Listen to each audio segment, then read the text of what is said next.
My name is Daniel, and you are watching Coin Help You.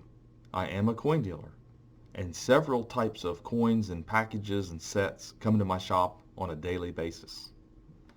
I'm going to show you what you need to avoid. So if you have it, get rid of it. If you don't have it, don't buy it. So stay tuned. I want to remind everyone to come over to coinzip.com. That way you can look up your coin shows, local coin dealers. You can find some dealer to look at your coins. Even at a coin show you can do that. Have multiple coin dealers look at your coins. And also go to coin auctions. You can come over and so basically, like I said, I have a lot of sets come in the shop.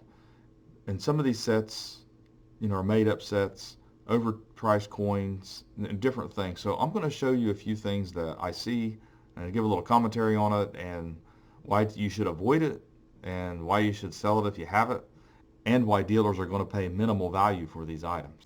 So first off, we're going to look at, basically they're not really grading companies or services. These are sellers, or maybe even some type of a dealer that, who knows, that buy holders, buy labels, print them off, and grade their own coins to sell. This one here is a 1964 mint state 67. Now it is the pointed 9 version, okay, which is an actual minor variety. But the coin would never get that grade. It's guaranteed authentic and all that, but this is not a reputable grading company. It's actually Genuine Specialist Authentication Company, so GSAC. Basically, it's just an alphabet grading company like SGS or INB. Stay away from them. If you have them, bust them out. Get rid of them. Get them off the market. We don't need them anymore. It's like these. These come in the door. And as you can see, they are graded PR70. PR70 DCAM, they are silver. They will never ever be graded that grade. You might send 20 of them in, they got something right, but you're not going to get PR70 money out of these. A dealer's going to look at it and they're pretty much going to pay you melt for the proof. Real common coins, you see this all the time. So don't ever buy them.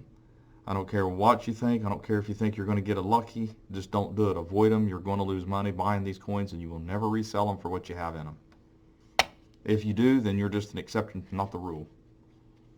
Here's another thing that I noticed, and when you see them in these holders here, people think that they're worth a little bit more. Well, the holder does cost more. But the coin itself, it's obvious that it's been cleaned. You can see that. And that is typical. And the reason why they put them in holders is because the actual plastic itself kind of filters the coin a bit, gives it a little better of an appearance behind the plastic because the light reflects off of it. If you're looking at it from a little bit of a distance, the coin looks better.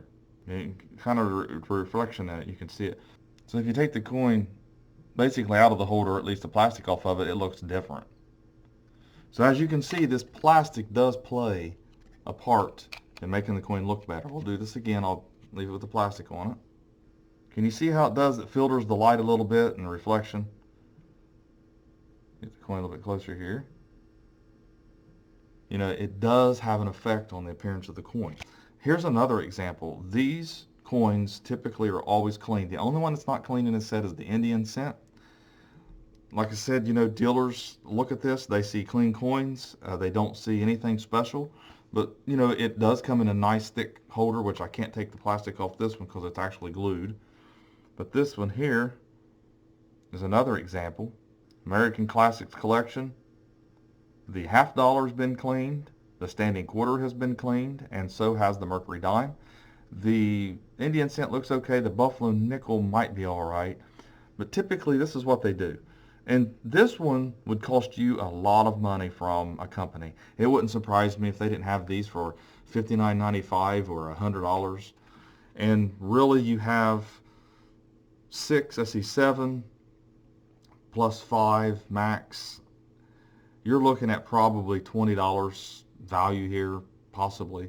Someone might be interested in it. But really, if it goes much more than that, you're really looking at overpaying for this kind of stuff. You just want to avoid it. If you have it, it doesn't hurt to break it out. You're pretty much going to sell it for what's in it, what the silver is on these. The real common dates. Actually, that's a no-date Buffalo nickel, it looks like. So, I mean, there's that. The Indian cents, 1902. So they're all common dates. Another thing is, these don't need to even mention where they come from. It doesn't matter to me. The point of it is that you're overpaying if you've seen these. This doesn't make them special. The one thing about it is that, they're graded accurately, but, these come in the mail, they come on approval, and you overpay for coins in these packages. It's just best to cut them out and be done with them and get rid of them. They don't serve any purpose or nothing special. Same thing with this. A Silver Eagle in this package here. Yeah, these are not more valuable in these holders or anything like that. It's just another way of packaging a coin to sell it. They do stack. I mean, they're they're okay, And here's another one. This is another thing. These are way overpriced. When you see coins like this, you know that they were overpriced. That's just a fact. I don't care what anybody says. You can get on the website and you can see it. This is the nationally advertised price, whatever. This is a certificate of authenticity. This is an ancient coin. Now, it's a real ancient coin, but I'm just going to say this. Certificates of authenticity, with the way the technology is in Photoshop and printing and all that, these can be made up for anything.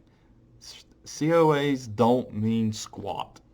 I can put a COA with a fake coin and a silver commemorative, buy it from China, and everybody think, oh, it's got a COA. What's that matter? This stuff can be made up and printed off. You don't even want to get into that. Another thing is when you start seeing boxes, and I know, here we go with the box again, but when you start seeing fancy stuff like this, guaranteed you're overpaying for it. You could probably buy the proof sets themselves with these in it, and you could bust them out and still get them cheaper than this. But when you see sets like this, it's just, you're paying too much for them. Because you're paying for the packaging. You're paying for them, putting them in those little holders and all that stuff. I mean, most dealers might have these used and you can just buy them off of them. Sometimes you can buy a bunch of them. They're only going to cost you maybe $4 or $5 for, maybe 10 of them or whatever. So it's that much money. They'll tell you it's $1 or whatever, but they're not. I mean, I can sell ours for, I think, 56 cents for most of ours. So for $5.60, I'll give you 10 of them. So, it's real easy. Another thing that I see a lot, and this is definitely one of the top things to avoid too, is things that are written on 2x2s by hand or in your eBay auctions. I'll show you this here. Look at this. Die crack, lips, all week, week date, and I think the nose week. For one, just because a coin has multiple tiny little things to it does not mean it has multiple errors. And even if it did have a die crack here, strike doubling here, and all this stuff, it doesn't add value to a coin. You typically, when you see a multiple error coin, you're actually looking for a double strike, maybe a flip over, struck through cap die, things like that, or bonded pairs. There can be some dual errors and things like that, or a double die reverse, which is a variety, and a double die reverse on a coin, the same coin. But the point of it is all this stuff written on the holders doesn't mean anything. It has nothing to do with the value of the coin. It doesn't help the coin any. And you really have to watch, because most people writing on these holders here are writing incorrect information. This is a counter stamp. Okay. It does say damage on it, but someone might take that out and say, drop letter at the mint or something like that. And this is the reverse. Some people might think that the reverse is an error because even though it's counter stamped, look how the reverse looks. But that's not how it works. You got a damaged coin, it's a damaged coin. So that's a few things that I wanted to go over, show you what to avoid, not to buy it. If you have it, crack it out, sell it, whatever you got to do. You don't want these on the market, really. Take them to a dealer, it'll do what needs to be done with them. So thanks for watching my latest video. Hit that little bell beside the subscribe button so you get notifications. Some viewers are not getting notifications that are subscribed. So I want to do that. Share this video, it'll help people out, and have a great day.